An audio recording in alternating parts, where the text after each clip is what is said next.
Oi oi, it's your boy, MF Doumbe, Jack Slack. It's the Jack Slack podcast, and we're coming at you on Monday the 2nd of October, following a UFC-less weekend. So we'll probably run short today, but there's some stuff to talk about. As always, Sunday morning, I got up, I watched the fights, I wrote my breakdowns. Go and read them on the Patreon, because I'm going to be talking about loads of stuff, and you're going to be like, oh, I wish there were pictures with doodles all over them, with arrows telling me what was happening. And they're done. You know, it's up there on the Patreon with a full commentary track by me / narration if you don't like reading.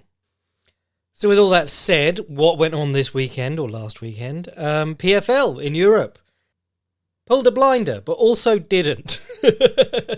They made it so that you couldn't watch it in North America. Very clever. You know, every now and then I entertain the idea that PFL could be making a move. You know, they could buy up the Bellator roster. They're already on ESPN.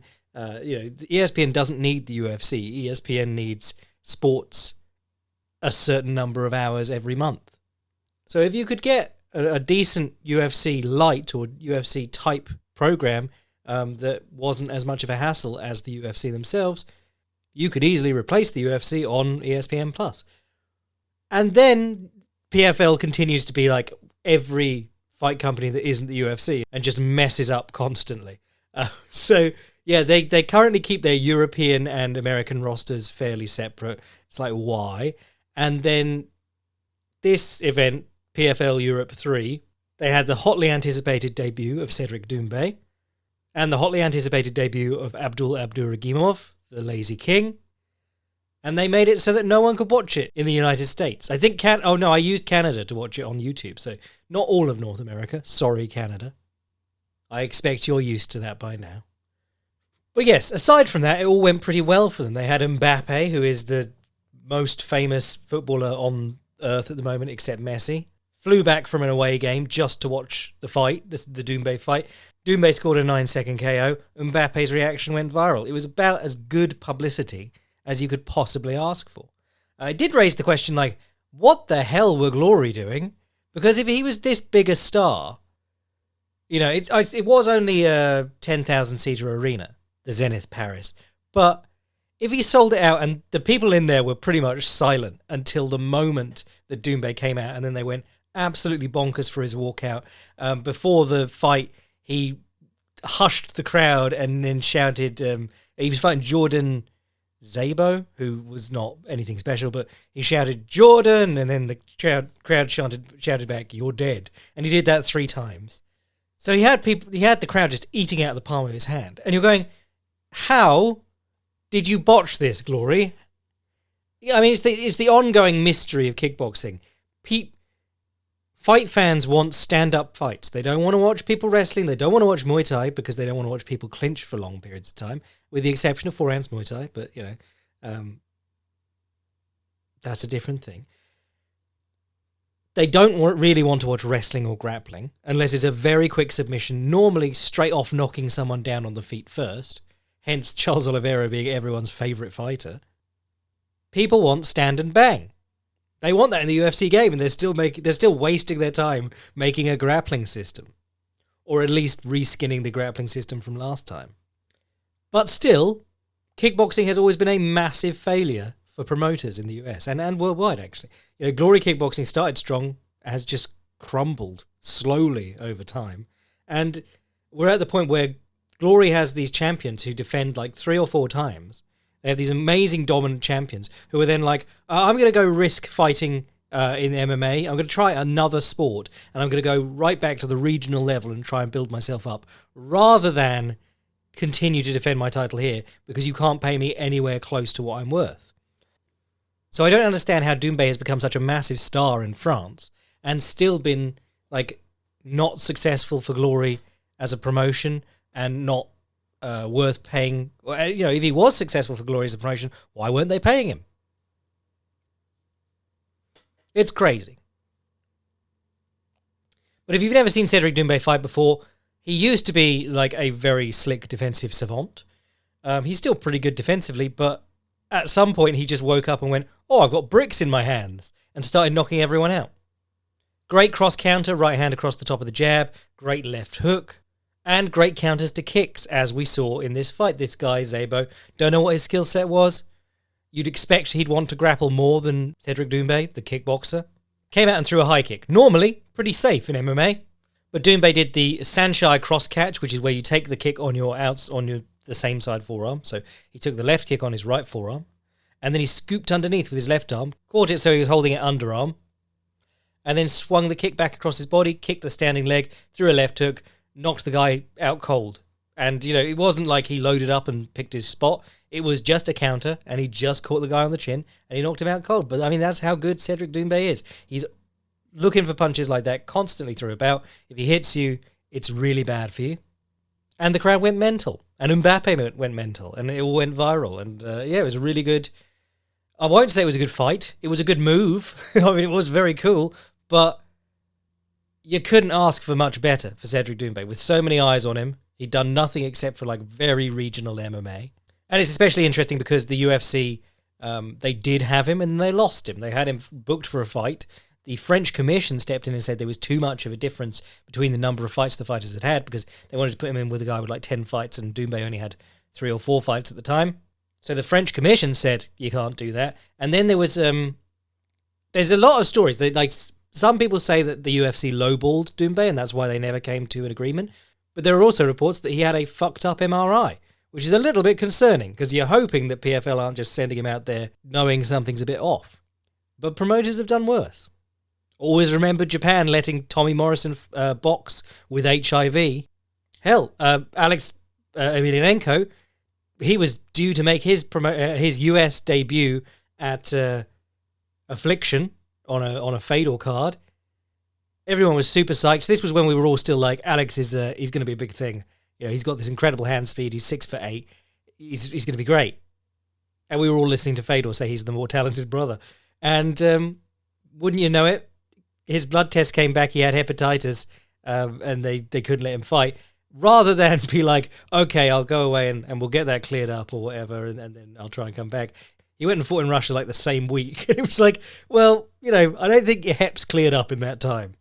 But then Alex Emelianenko showed that he had very few scruples about anything when he kidnapped that woman and ended up in jail. But anyway, the UFC had him and they lost him.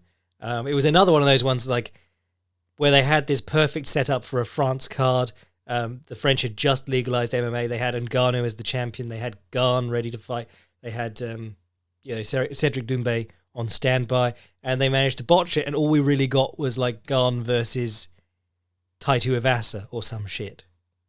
Kind of like how they botched Mexico and then tried to make good on it by doing a Mexico event in Las Vegas. And how they're about to fumble the Chinese card because they've got a Chinese champion in Zhang Weili. They've got a Chinese number 1 contender, or at least top 5 contender in Yan Jianan. It would be the best time to do an all-Chinese title fight, and probably the only time you could ever justifiably do that in this sport's history up till now. And you probably won't be able to do it again for another 5 or 10 years. And they're going to botch that too. They're going to do I don't know, Chris Curtis versus Jared Cannonier main event or some shit in Shanghai. But the other big one they had was the Lazy King. He's the Ares FC champion, which is spelled like Ares, like the god of war. But because it's France, they say Ares. They say omelette du fromage. He's a grappler. He's a good fun grappler. They found him a last-minute replacement to fight. A guy with as many losses as wins. And yeah, he easily took him down, got on his back, reset back control. In a fun way that I broke down in the article, but I'm not going to break down here because it's not good for radio. And he finished. One thing I did like, when he was losing back control, he kept control of the wrist so that he could come up on top with what they now call the Dagestani handcuff. You should see more people doing that. But, he did what was expected of him. Other big fights that weekend, or this weekend, or last weekend. Canelo fought Charlo. We had a great chat about this on the Boycast ahead of time because I was helping people differentiate their Charlos, and it got even more confusing because before the fight was announced, or very shortly after the fight was announced, the fight was originally Jamal, the one who fights at a higher weight and doesn't have all the world titles in his weight class, and generally considered the worst Charlo. And then they replaced him because of an injury with Jamal. But in the meantime, Jamal was getting drunk and belligerent at fights and got slapped by Caleb Plant. And Jamal was having to come out and be like, that's not me. Please stop throwing the betting line or whatever. I'm not drunk. I'm actually training for the biggest fight of my life. And apparently their wives hate each other and are always like getting into fist fights at events and things. They're a very dysfunctional pair of fighters. But Jamal, the one he did fight, the one Canelo did fight, had all 4 titles but 2 weight classes down from Canelo. That's a full weight class, as in not the tweener class. So it was 154 to 168. I think he jumped up for this fight, which is crazy because, like I said on the Boycast, but I was watching Mikey Garcia versus Errol Spence the other day. Mikey Garcia was really good, and then they offered him this Errol Spence fight. He had to go up 2 weight classes for, and he went up, got the shit beat out of him, went to the decision, but like just took more of a beating in doing that, and hasn't really done nearly as well since. It's a very weird thing to do. Normally, you like get all your belts and then you make a big fuss and then you go up to the in-betweener class, so you're only going up like 4 or 5 pounds, and you carefully build from there. And I said on the Boycast, but I think the image of like Manny Pacquiao with 8 belts and Canelo going up and fighting Sergey Kovalev with a massive size difference and stuff, I think because you see them and they're so widely advertised, you forget how difficult that is to do. You forget how much a weight class is, and 2 weight classes is especially. But I will say Charlo looked fine size-wise. He's massive for his actual, the weight that he fights at now, which is, I believe, light middleweight or super welterweight, one or the other. And he did, he was already taller than Canelo. He's already had 3 or 4 inches on him in height and 3 or 4 inches on him in reach. The downside of it was that he didn't fucking do anything. It was another, it wasn't quite as bad as Joshua Clottey versus Manny Pacquiao, but it was one of those ones where the guys turned up to get the moral victory of surviving, which I understand less than getting the moral victory like Kell Brook did against Gennady Golovkin, where he put in 5 really good rounds, or 4 really good rounds, or whatever it is, and then Golovkin came on and hurt him, and his corner threw in the towel pretty early, but they saved him from a lot of damage, and people then went, oh, well, he did do pretty well in those first few rounds against Gennady Golovkin. You can benefit from that. I don't understand the benefit of going the distance with Canelo and not really trying to fight. I mean, he threw punches, he did enough, because if you don't throw any punches, the ref will step in and stop it, or should. But at no point did he look like he was just going to bite down on his mouthpiece and try and take Canelo's head off or anything like that. And it's like, if you're in the fight, it's the biggest fight of your life. You're never getting a bigger fight than this. If you're already losing, you're going to have to do something big to win, but also just throw some fucking punches. You might knock him out. Surprise yourself. Because his stock didn't go up following this. Mainly people just went, well, that was shit, wasn't it? Especially because Canelo, he has had to deal with these accusations of a pretty, his gas tank fading in later rounds. And, he's been fighting 12 rounds forever because he's been a world champion forever. But he always winds down towards the end of fights. Didn't in this one. And partly, that had people going, damn, Canelo, he may be getting on a bit, but his cardio looked better than ever tonight. But on the other end of that, it was like, Charlo didn't make him work. Charlo just stood there doing not a lot. Very weird. And then after the fight, it was like, who's he going to fight next? And I saw some people saying he should fight the other Charlo. You're like, oh, the worst Charlo who's slightly heavier, or fights slightly heavier. That's a great idea. But then that is the curse of being Canelo, as we've talked about before. He's the big star in the game. He has to fight whoever he wants. Well, I mean, he can fight whoever he wants, and then they will take the payday, because that's the thing. That's why Jamal took this fight. But he's also sort of cursed. I mean, he had that deal with DAZN, where he got, I think it was like 365 million, because it was supposed to be like one for every day of the year. But he got a huge amount of money on paper. And then it came out afterwards that DAZN had tiered his matches in a way that wasn't strict. So it wasn't like he had to fight the number 1 contender as decided by any of the boxing associations. It was that they had a tier for regular fights, which he would be paid less for, against, actual world-class boxers who had earned a title shot. And then they had the special tier, a super fight tier, for which he would be paid like the actual amount he thought he was getting. And that was literally the names they said were Khabib, Masvidal. It was people who don't fucking box. It was incredible. And you're like, how, as a multi-millionaire already, how did you sign this without your lawyers going, well, you know, that language on superstar tier or super fight tier bout is a little open, but why not? Let's sign it. So then you're really scraping the bottom of the barrel for other big fights this weekend. I mean, Gordon Ryan came back, which is always nice. It's always nice when he drops a ton of weight and then he comes back and he's just as jacked as before. He had stomach stuff. He had his, his nose fixed? But yeah, he's constantly got stomach issues, which the B team relentlessly tease him for. But from repeated staph infections, which is one of the... It's crazy thinking back to, like... Not thinking back as in I remember it, but thinking back to, you know, wrestling is the oldest sport in the world. People have been doing it in mud pits and sand pits and shit since forever. But think how much, like, the average MMA fighter or professional grappler gets staph in gyms that are sprayed down and cleaned twice a day on mats that are wipeable. And then remember that, like, before penicillin came along, Calvin Coolidge was the president and his son was dying of a blister on his heel while he was in office. How many wrestlers were dropping dead of, you know, maybe not staph, but weird shit getting through their skin over the last 2,000 years? It makes you wonder. Maybe Kyle Dake's right. Maybe we need to sleep in copper-lined beds and not wear sun cream. But, you know, that's just the stuff that keeps me up at night. I know in Wigan they used to have horsehair mats, which Billy Robinson used to moan about all the time. But Gordon Ryan came back. He was grappling Patrick Gaudio, who had a good match with him at the Nogi Worlds back in 2018. Unfortunately, Gordon's gotten much, much better and bigger, and Gaudio is just an okay grappler. Hasn't gone on to do an awful lot. He's just massive, and he had, you know, it's always nice to have that in the back pocket, be like, well, we've got unfinished business, because I think he was the only guy at the 2018 IBJJF Nogi Worlds that Gordon didn't finish. But, you know, IBJJF Nogi Worlds back then, now they allow it, but back then didn't allow heel hooks, which was obviously a big part of the Gordon Ryan game. But yeah, this match was just standard Gordon Ryan nowadays. What part of the fun of ADCC when he fought in the the heavyweight division was that he was fighting the biggest dudes, and he immediately came out and sat guard against all of them because he's got the best guard in the sport. But he's also fucking massive and relentless on top. So when he fights people who are about his size, he just mogs them.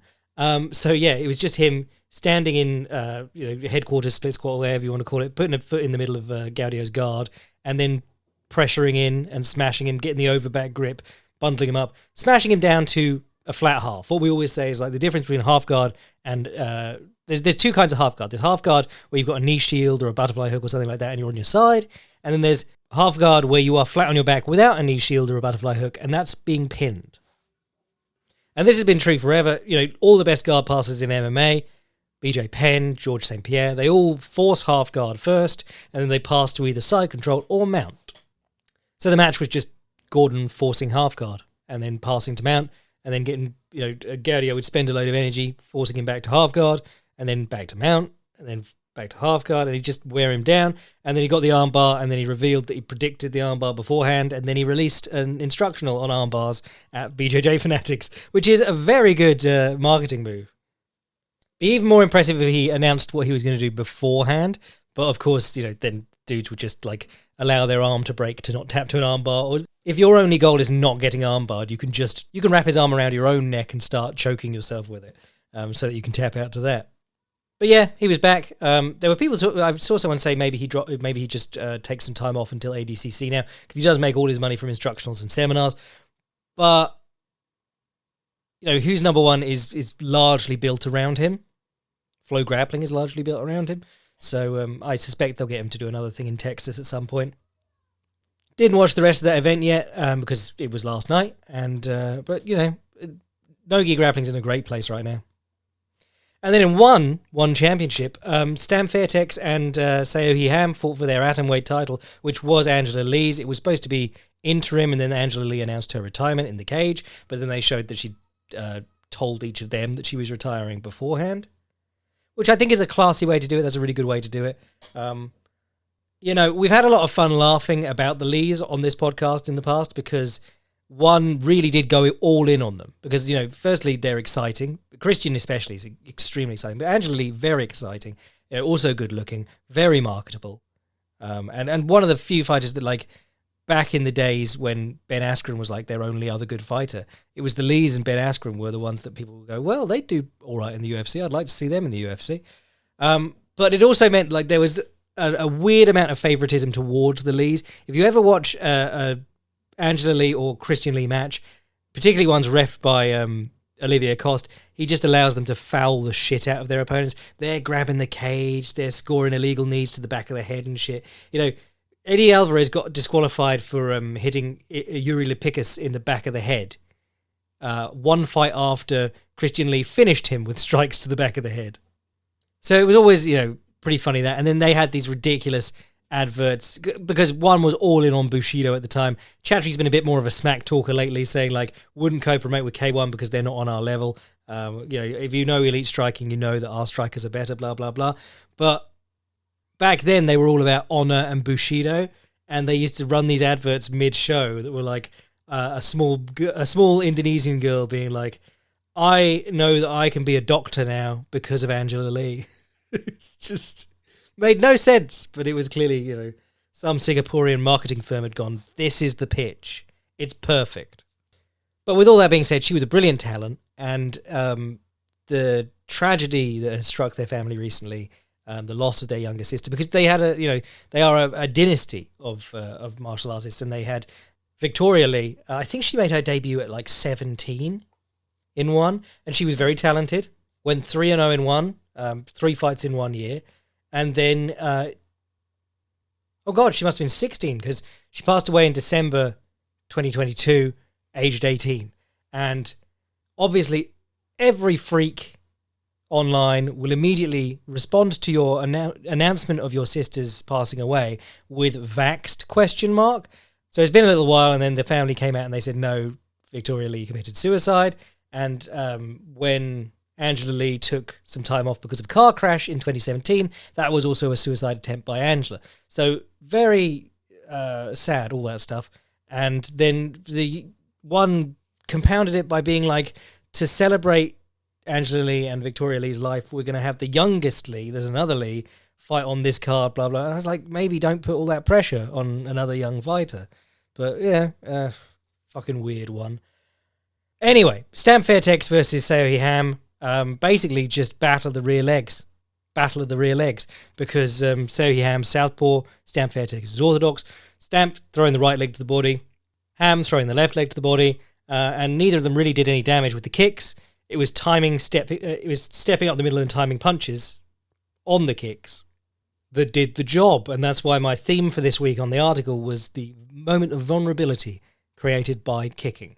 Ham knocked her down with a left hand to the head, left straight to the face as Stamp threw a kick. And then Stamp got the knockout, or got the finish rather, with a right straight to the body as Ham kicked, which I really loved.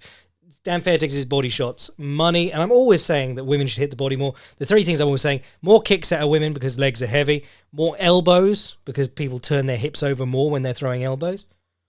And that's something that really stymies women in the boxing department, typically. And more body work. And if you know Seohee Ham, best abs in the sport, but they weren't built to stand up to this punishment. And Stam Fairtex gets the knockout. Basically, they did the whole 3-division champion, blah, blah, blah. I'm sorry, not 3-division, 3-sport champion, blah, blah, blah.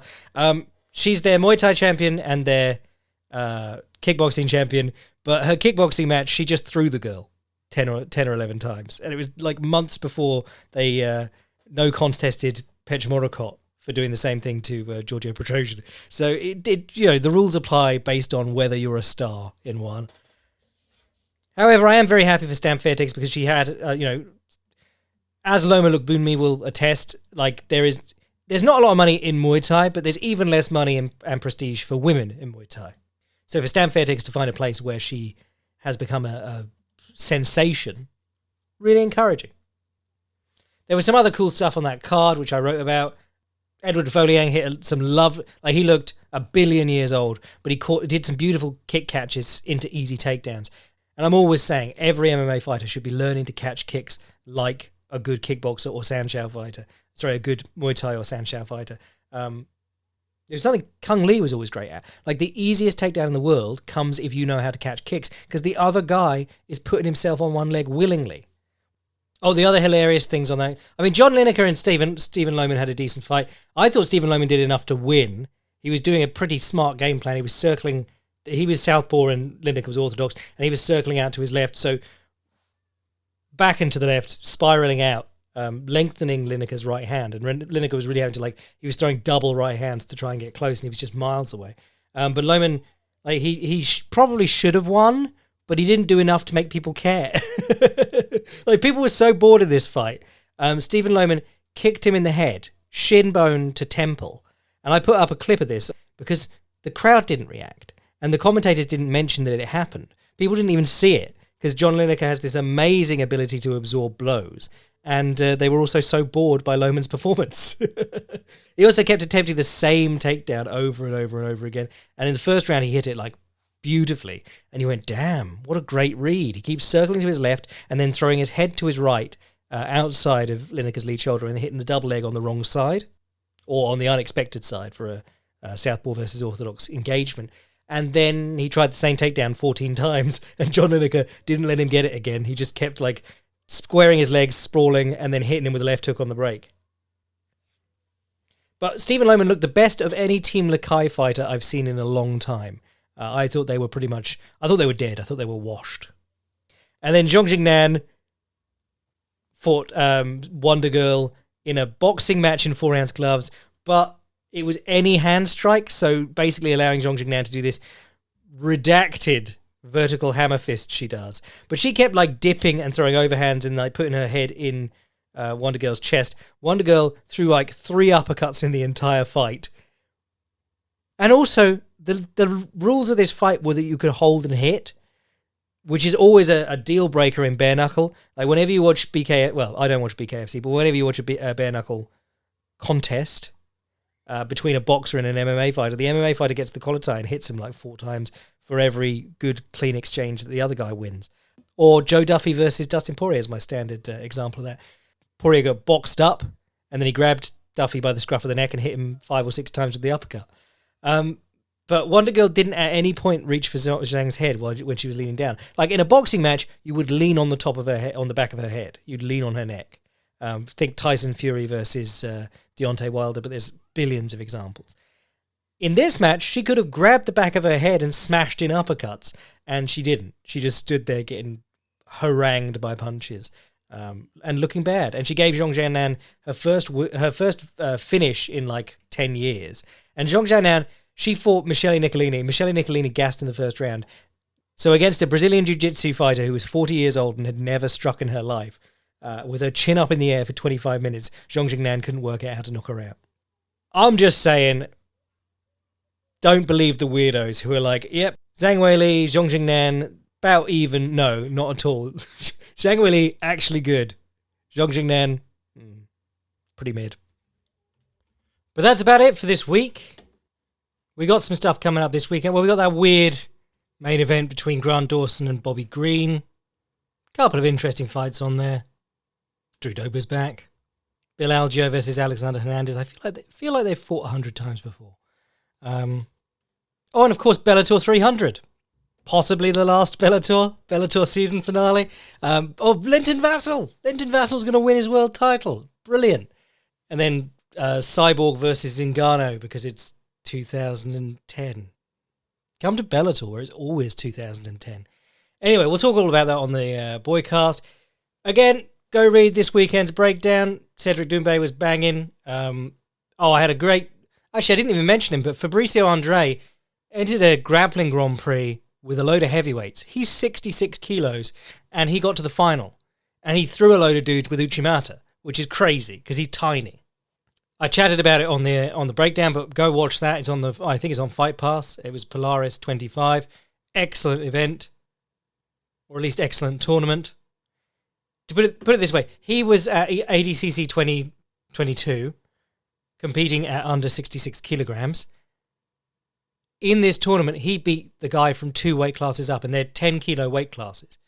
Actually, they're 11 kilo weight classes. So he beat the best guy from 40 pounds up, which is crazy.